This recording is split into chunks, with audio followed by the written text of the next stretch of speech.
the temple that I grew up at in Wisconsin, where, let's call it an unfortunate soul came in and decided to shoot up a church at 10 a.m.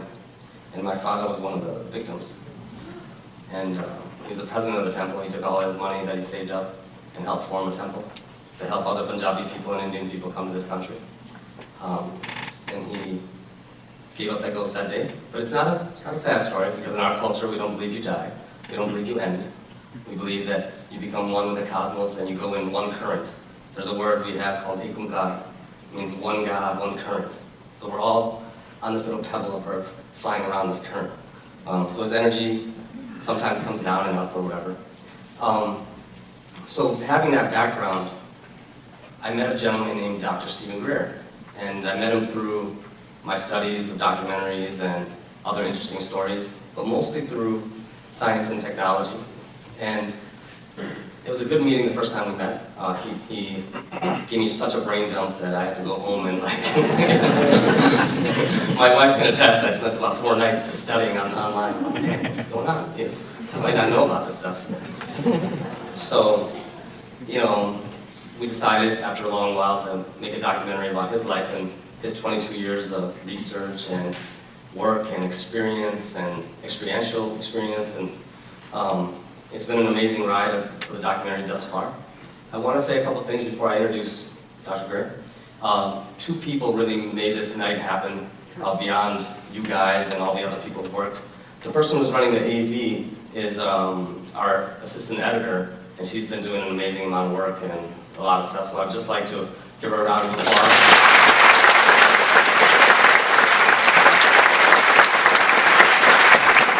Her name is Lori Knapp, and she came to us as an intern, but now has become a full-out, assistant editor. And there might be some glitches up there. There might be times. So bear with her, and everything will go smooth. And also, JD, who announced me coming on the stage, he's been the producer in charge, and he tried to help corral you guys in the best way without being too disrespectful based on security and based on other issues. So please give him a round of applause.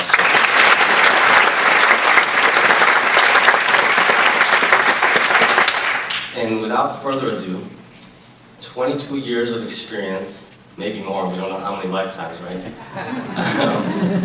Boiled down to one night.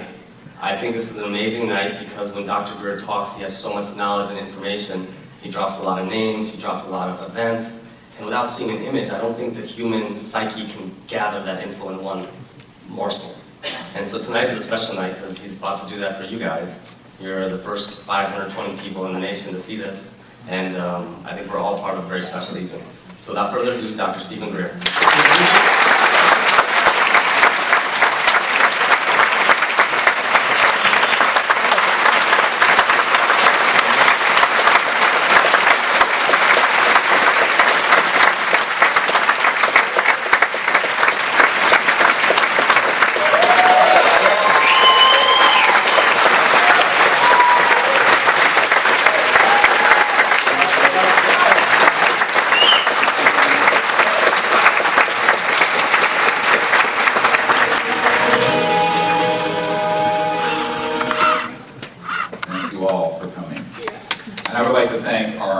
Here and for helping put this on in light of everything that's happened. Thank you, Arm. I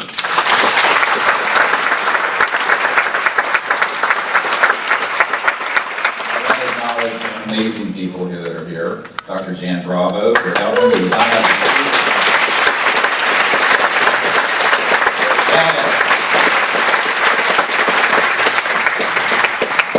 So I really want to thank all the people who have made this possible, and most of all, you guys, because if it weren't for you guys, I wouldn't be here.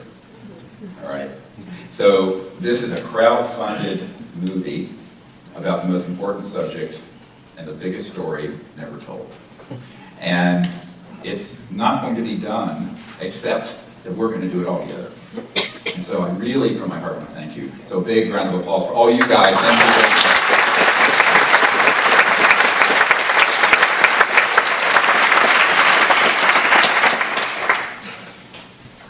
So one thing I want to, before we get into the meat of this, which is going to be extensive, it's several thousand hours of videos, documents, pictures, and material we're going to go through in 2 hours. All right? So, the key thing I want you to understand is that if we understand and know ourselves, we will understand and know ETs. Because the total number of minds in the universe is 1. So said Erwin Schrödinger 100 years ago. So in reality, all the mysteries we think we don't know are folded within us. Because the quantum hologram that is the universe, that's conscious and awake, is within every single one of us.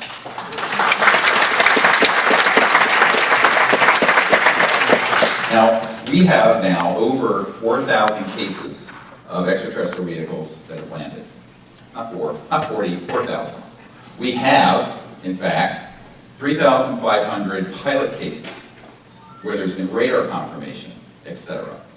We have over 5,000 documents from the US government and hundreds of thousands of pages of documents from 14 countries that have opened their files since the Disclosure Project was launched 11 years ago.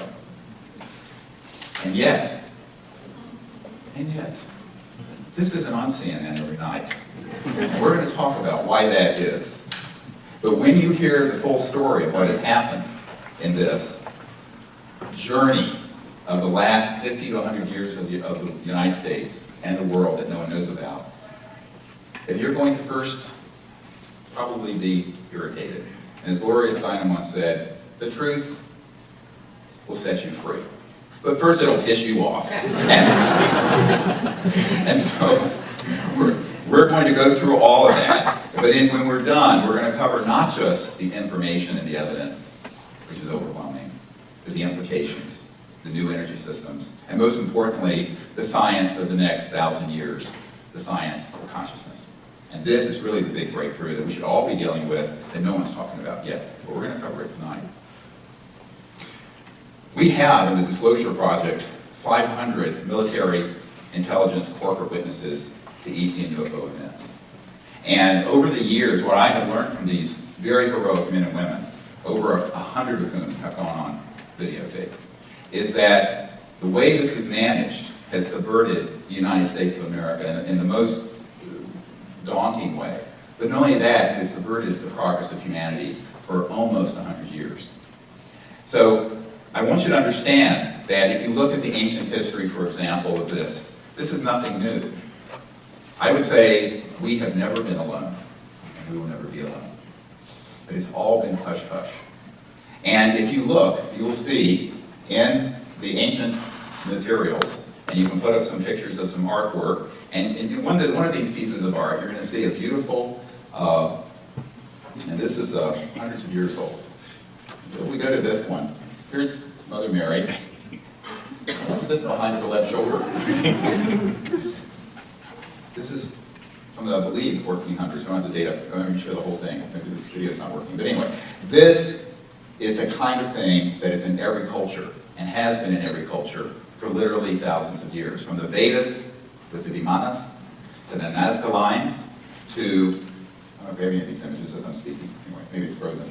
But can we have some images of these? And they're amazing images from all over the world. So what you're going to find is that if you study ancient history, and there was a series that I was in for a while called Ancient Aliens. And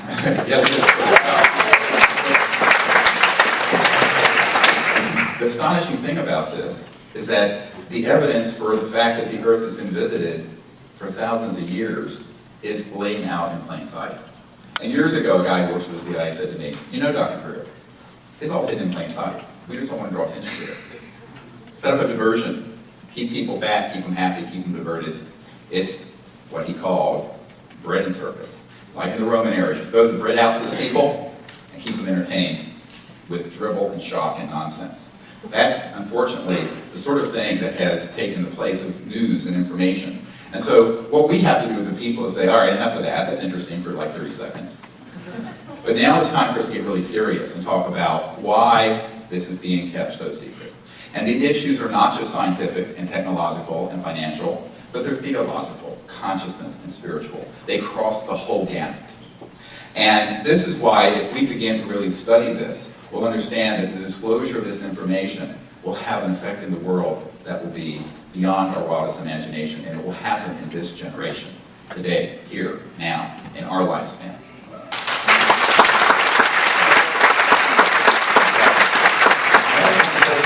I'll take my word for this, because I'm just a country doctor from North Carolina. That's what I told when I go to the Department of Defense and talk about this, but it's just, you know, that's what I do. But, you know, Margaret Mead stated, there are identified flying objects, that is, there are hardcore cases, 20 to 30% in studies, for which there's no explanation.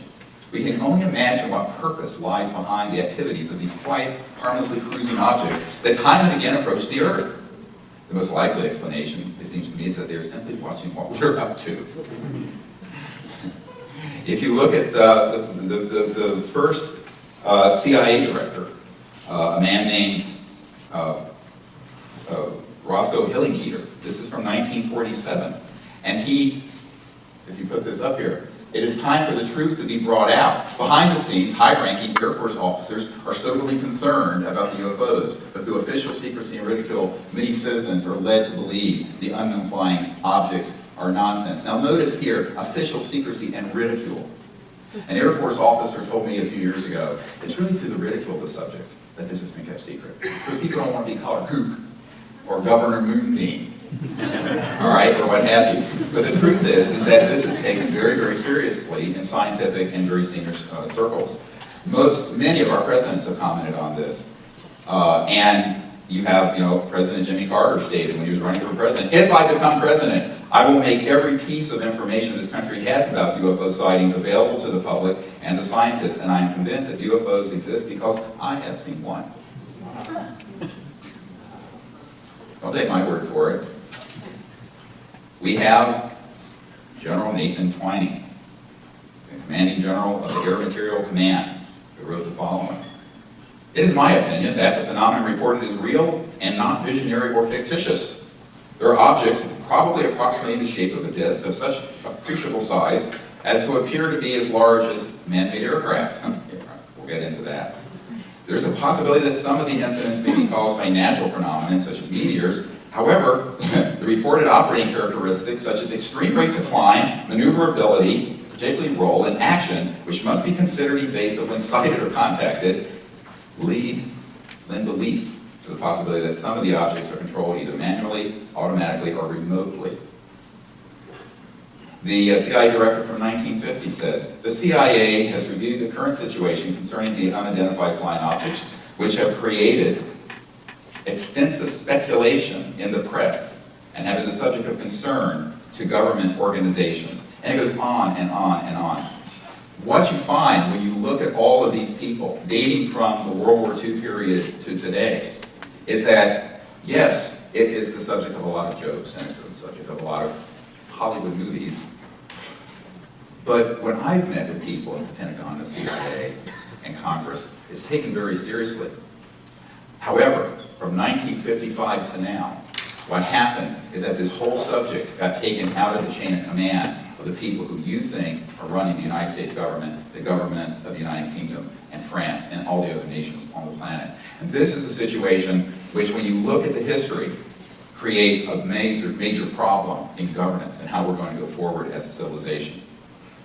When we began to collect some of these witnesses, some of them came forward and said, I don't know if anyone's going to believe this, but if you look and just play this clip from Callahan. And John Callahan, while they're setting that up, was the third highest ranking man at the FAA. And it was during the Reagan years. And there was a massive ET craft over Alaska, tracked on radar, seen by a Japan Airlines pilot, 747 guy, who reported it. Jets were scrambled.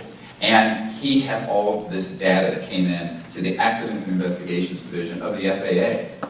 John Callahan, who's one of 500 of these top secret guys who were at a briefing with Reagan's science advisor, three guys from the CIA and the FBI, said that those guys were very interested in this. And he set up a briefing in a situation room. At the end of it, the CIA guy said, well, this meeting never happened. This event didn't happen. And we're confiscating all these files. All of it.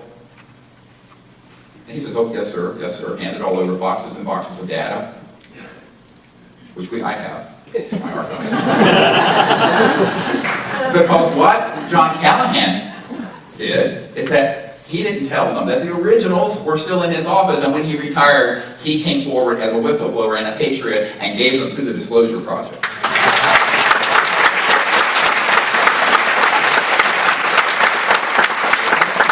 So let's listen to what he had to say. I think that's the way the government wants the outside people to view the kooks. They're not wrapped too tight, and you gotta watch out for them. That's the image that they put out. I guess I really don't care about the image. But what I can tell you is what I seen with my own eyes, and I said, I've got a videotape, I've got I got the voice tape, I've got the reports that were filed that will confirm what I've been telling you. And I said, I'm one of those what you would call the high government official in the FAA. I was a division chief. It was only 3 or 4 down from the admiral. Now, the Disclosure Project now has hundreds of hours of this kind of testimony with the backup documents. And what I would encourage you to do is to look at that material. One of the things that I want to share are some of the important testimony from other witnesses and people who come forward over the years. For example, when Gordon Cooper came forward, many people couldn't believe a Mercury astronaut would come forward with information about an ET craft that landed in 1956 at Edwards Air Force Base on Dry Lake Pit. And we have his testimony. And he's now passed away. But a few years ago, when I was giving a talk at the Federalist Society in Washington, a very conservative group concerned about the Constitution and all that, he was there with me, and we were invited to speak. And this was after I had done a lot of briefings for the Clinton administration and what have you. I was shuttling from North Carolina up to DC, doing all this stuff, working as my day job being an emergency doctor, doing this as a volunteer trying to fix an enormous problem. And Gordon Cooper said to me, you know, the Secretary of Defense, Cohen, asked to see the materials from this landing. I said, well, I put it on a general's plane and we flew it back to Washington. So he gave the Secretary of Defense of the United States of America the dates and all the information for this event that he personally had seen. And the Secretary of Defense, Cohen, William Cohen, got back to him and said, it's missing, we can't find it. It's in the Black Pit of Calcutta. And Gordon Cooper, at one level, couldn't believe that the Secretary of Defense could not get this sort of information. And he said, is that really true? I said, yes, sir, because I had briefed the sitting director of the CIA, who was also denied access to these files. So he said, well, who the hell has access? I said, that's a long story. We'll talk about that later. And we will. Now, I'd like to be able to also share with you the fact that in addition to all of these witnesses, there are all these government documents. And I want to just go through a couple of them. I'm not going to read you. You can see these on in various websites, but it's just to give you an idea. The first one I want to give you is the one that I put. Unfortunately, I didn't have that document when I did the briefing for the CIA director and Bill Clinton. But by the time Obama got elected, I got a few more little goodies. And this document, National Reconnaissance Office, dated 1991. Now remember, Project Blue Book was closed in 1969. Government's not doing anything with this stuff. And this is a memorandum from the National Reconnaissance Office, which is the super secret spy agency, talking about a security breach by some Skywatch people going to Nellis Air Force Base, what the public would call Area 51, no one in the business calls it that. But in this document are the distribution names. And what I want to point out to all of you, look at this, Cosmic Ops, Magi Ops, Majestic. This is a code name started in the 40s. But this it has the code numbers and all the things. And look at this, Pahoot Mesa, Sally Corridor, Groom Lake, Greenland, MOC, Military Operating Center, Ground Star, Blackjack Team, Blackjack Control is at Edwards. And on and on and on. Now, this document, some debunkers who say, oh, well, you know, wasn't declassified, so it's not real. It is real. When I got it to an admiral who was in charge of intelligence for the Joint Chiefs of Staff, J2, the head of intelligence Joint Staff, Admiral Wilson. He got this document, he looked at it, and this was sent to him before my stand-up briefing I did with him. I brought Edgar Mitchell, the astronaut Edgar Mitchell, 6 men on the moon with me. And when he made an inquiry about one of these compartmented projects, we'll get into this in a moment, he recognized one of them. He didn't know what was in it. So he contacted a contractor, the Beltway Bandits, where all the 100 to 200 billion a year goes missing. We'll get into this in a moment. And he said, hello, I'm Admiral Wilson, Head of Intelligence, Joint Chiefs of Staff. I would like to be read into or briefed on this project. And they said, yes, sir, we know who you are. But you do not have a need to know. He said, damn it, how can I not have the need to know? I'm the Head of Intelligence with the Joint Chiefs of Staff. They said, sir, we cannot discuss this with you further, and cut the line and blocked him. This of a man of that stature. Now, I can tell you a dozen stories like that. And the reason that is so significant is because when you understand why the secrecy exists, you understand the reason behind these extreme measures. It isn't because the subject is silly. They want you to think that. It's because it's so profound. Another document, let's go back a few decades, from Canada. This accidentally got declassified, it's top secret. And it was from Wilbur Smith, and he was with the Canadian government. And he had a very interesting, you can pull that up, and again, this is one of several tens of thousands of documents, but I find it an interesting one, because look at the date on it, November 1950. I was in a twinkle in my father's eye. Most of you weren't. And if you look on page 2, it says, the matter is the most highly classified subject in the United States government, rating higher even than the H-bomb. We had not detonated the first hydrogen bomb yet. Flying saucers exist, period.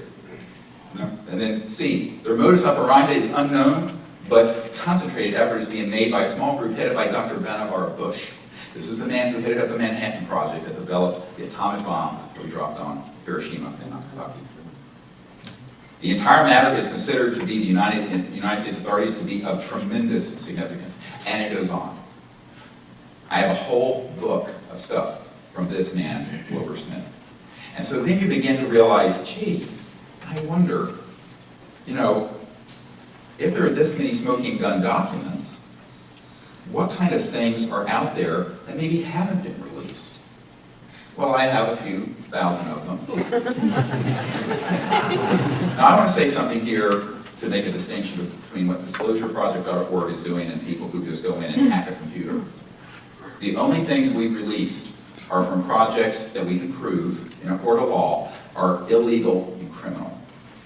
Let me be very clear on this. These are not things that are being classified and kept secret according to approval processes that are required by the Constitution of this or any other country that would allow, say, a president or a Senate Intelligence Committee, Oversight Committee, any other entity of the government to have full knowledge of it and classify it or declassify it. These are projects that are running under the radar. And as soon as they went under the radar and went off the reservation, in 1956, when the Rockefeller Commission, headed up by Nelson Rockefeller, reorganized the Department of Defense and reorganized the CIA. From that date forward, no U.S. president, no Senate committee, and most of the senior flag officers, generals, admirals, who have been in the Pentagon, have been blocked access unless they were part of this compartmented operation and would go along with the secrecy. That is illegal.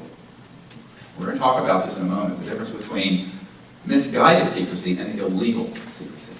Secrecy that runs afoul of the Constitution and the rule of law. And that is what is destroying the planet, because it is delayed for 60 years. You and me and our children and our grandchildren having free energy, anti-gravity, clean environment, no poverty, and a just and prosperous planet.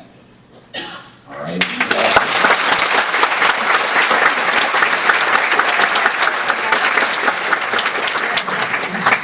Now, because I'm here in Los Angeles, and it's the 50th anniversary of a beautiful lady, a passing named Marilyn Monroe. Everybody know who Marilyn Monroe was? I want to have a document here. Now, this is the kind of thing I get fairly routinely. And this is a top secret document, has not been declassified. It's been authenticated by a man who used to be General Odom's right-hand man, the head of the National Security Agency, who now is a lecturer at the University of Maryland, and who wishes to remain confidential. So I got this document from someone whose family was at the beginnings of the National Security Agency, NSA. And in it, it's a wiretap. And the agency, the CIA, was tapping Marilyn Monroe's phone. And in the process, she was on the phone because she was frustrated at having kind of been dropped by the Kennedy brothers. And she was going to tell the public in a big press conference, the whole world would have listened to this one, about what Kennedy had told her. And if you look at this, about the objects from New Mexico, from outer space, and this spacecraft with the dead bodies, this is going on and on. This is about Roswell. It is a smoking gun. It has Project Moondust, Project 46, and look at the signature, James Jesus Angleton III. He was the chief mole hunter who stopped leaks at the CIA at this period. And this was Marilyn Monroe's death warrant. And what happened was that she was going to do this press conference. And so they made it look like a suicide, and they killed her. I also have someone who won't come forward, who way back then was in the intelligence unit of the LA Police Department, operated this was going on. You have to ask the question then, what exactly is so key about this that they would do that kind of extreme measure to someone who was fairly innocent? She was an innocent bystander who learned something, and she was going to talk about it. This is the $600 trillion question. And that's really what I want to get into at this point, is what's really behind the secrecy. So when you look at all these documents, what you begin to realize is that the secrecy has more to do with macroeconomic power than it does national security. Now you can conflate these two things. We're going to get into this in a moment. And that's why these extreme measures would be taken. Now many people have said, well, is there any other evidence? I have a family member, who I won't name, who was the city editor of a major northeastern newspaper, mainstream. And she said, I don't care if you put a dead ET on my desk, we wouldn't cover this, because this is the stuff of the National Enquirer and rubbish. I said, okay, fine. And at that time, I really didn't have a dead body to put on her desk. Now maybe we do. I'm going to show you some pictures of a little creature. Tragic story, but and if you're squeamish, turn your heads away. This came to us in the last couple of years, and there's a man who runs an institute in another country that I cannot talk about. But he came into possession of a little creature, and it was a baby, or a neonatal creature. It is humanoid. It does not look human. It has a head, 2 arms, 2 legs, a torso, etc. But that's about where it ends. And I want to point out some things here about this. This is what all of you have heard that we're in the process of investigating. This is one of a couple dozen major cases. And thankfully, there are some people who come forward who are some of the most brilliant geneticists and scientists in the United States who are associated with various Ivy League universities who are going to do the genetic testing on this for us. Thank you very much. You know who you are. And I want to come to this picture for a moment. You can probably see it better than I can because the light's going to blind me here, but if we can look at this one. Can I isolate it? Okay, so can everyone see this? All right, so you can see, look at the arms. They're so long that if you stretch them out, they come down below the knees. And when I put my arms down, it's halfway to the thigh. 4 skull bones, has 10 ribs, has no sternum, breastbone. It has a very, very long neck. And look at the size of the cranium from the eyes up. And look at the person next to you. All right? 3 to 4 times the size of our cranial ball. Well, you know, my sense of having had contact with these kind of species is that their IQs are in the 400 to 500 range. So I'm an idiot. And so this is me holding it, and you can see the bead. Look how small, it's about 6-8 inches. And we have the, can you hit this and get to the pictures of the x-rays and, hello? Hello? I want to show some other features. It's not working?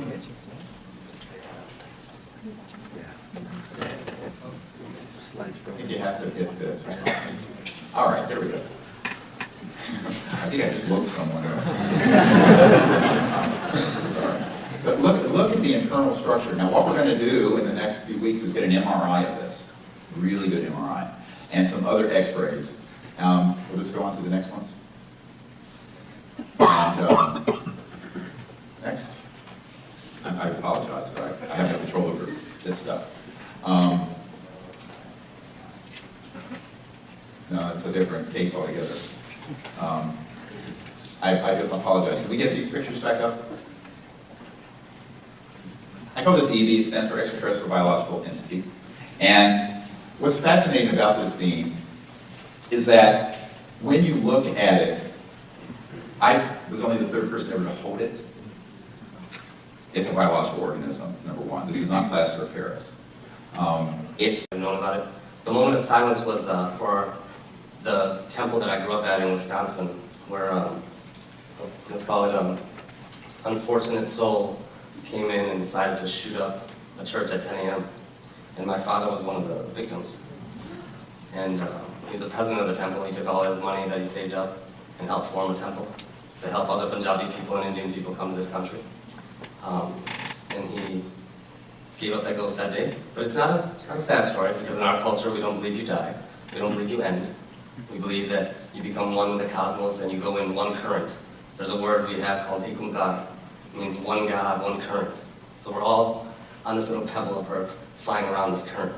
So his energy sometimes comes down and up or whatever. So having that background, I met a gentleman named Dr. Stephen Greer. And I met him through my studies of documentaries and other interesting stories, but mostly through science and technology. And it was a good meeting the first time we met. He gave me such a brain dump that I had to go home and my wife can attest, I spent about 4 nights just studying online. Okay, what's going on? You know, I might not know about this stuff. So, we decided after a long while to make a documentary about his life and his 22 years of research and work and experience and experiential experience. And it's been an amazing ride for the documentary thus far. I want to say a couple things before I introduce Dr. Greer. 2 people really made this night happen beyond you guys and all the other people who worked. The person who's running the AV is our assistant editor, and she's been doing an amazing amount of work and a lot of stuff, so I'd just like to give her a round of applause.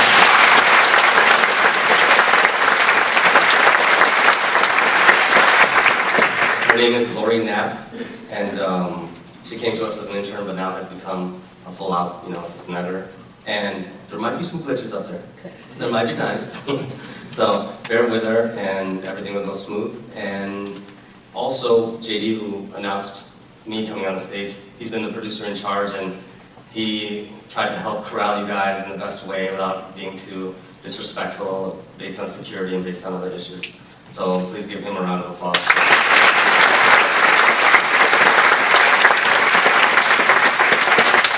And without further ado, 22 years of experience, maybe more, we don't know how many lifetimes, right? Boiled down to one night. I think this is an amazing night because when Dr. Greer talks, he has so much knowledge and information. He drops a lot of names, he drops a lot of events, and without seeing an image, I don't think the human psyche can gather that info in one morsel. And so tonight is a special night because he's about to do that for you guys. You're the first 520 people in the nation to see this, and I think we're all part of a very special evening. So without further ado, Dr. Stephen Greer.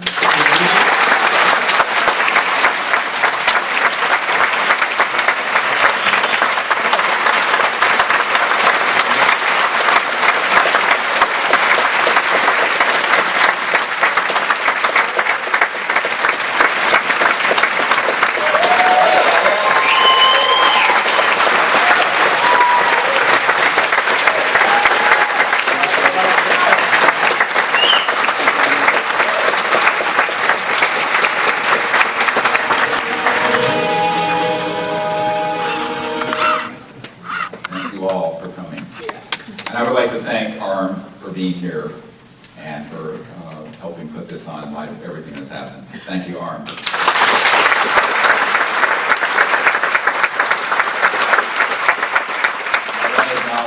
amazing people here that are here. Dr. Jan Bravo for helping. We would not have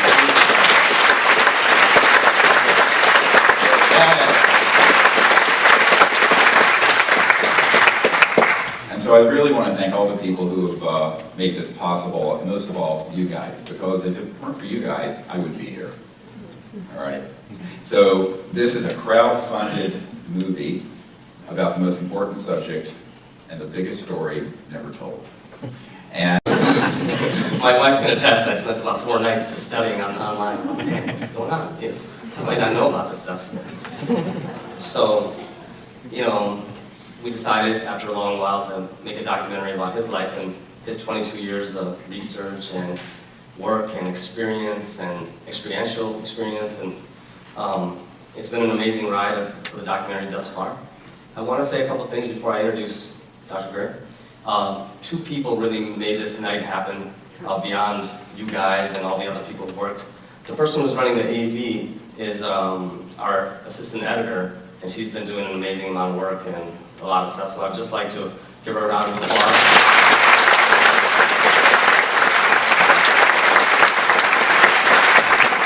Her name is Lori Knapp, and she came to us as an intern, but now has become a full-out, assistant editor. And there might be some glitches up there. There might be times. So bear with her, and everything will go smooth. And also, JD, who announced me coming on the stage. And it's not going to be done except that we're going to do it all together. And so I really, from my heart, want to thank you. So a big round of applause for all you guys. Thank you.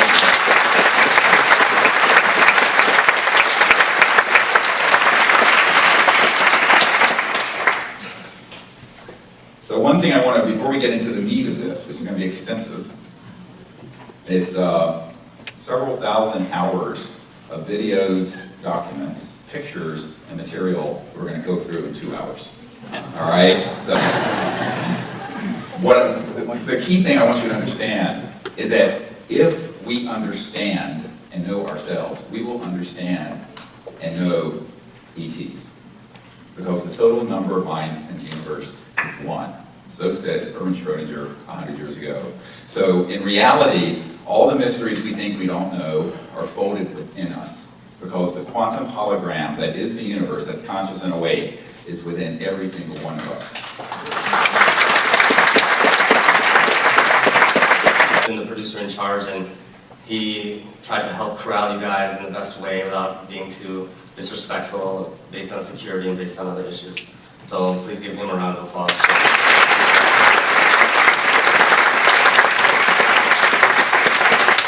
And without further ado, 22 years of experience, maybe more, we don't know how many lifetimes, right?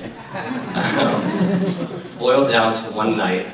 I think this is an amazing night because when Dr. Greer talks, he has so much knowledge and information. He drops a lot of names, he drops a lot of events, and without seeing an image, I don't think the human psyche can gather that info in one morsel. And so tonight is a special night because he's about to do that for you guys. You're the first 520 people in the nation to see this, and I think we're all part of a very special evening. So without further ado, Dr. Stephen Greer.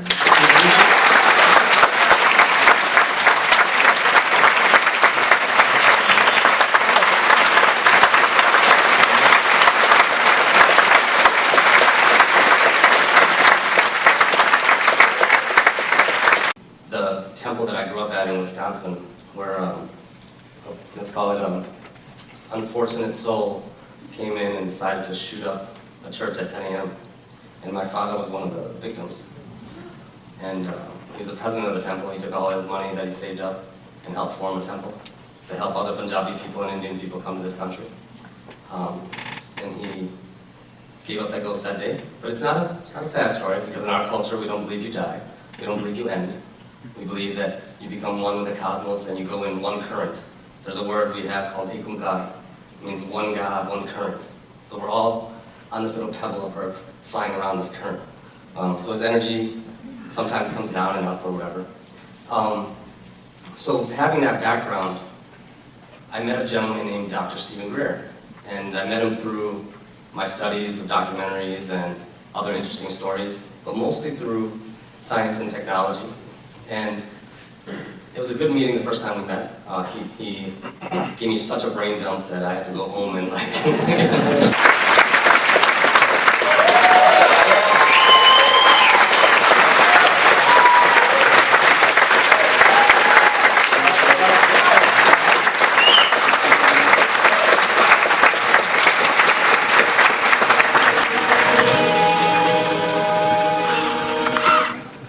Thank you all for coming. And I would like to thank ARM for being here and for helping put this on in light of everything that's happened. Thank you, ARM. I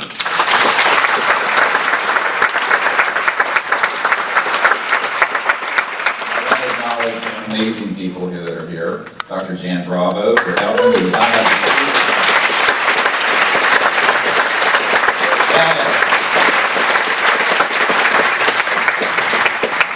And so I really want to thank all the people who have made this possible, and most of all, you guys, because if it weren't for you guys, I wouldn't be here. All right? So this is a crowd-funded movie about the most important subject and the biggest story never told.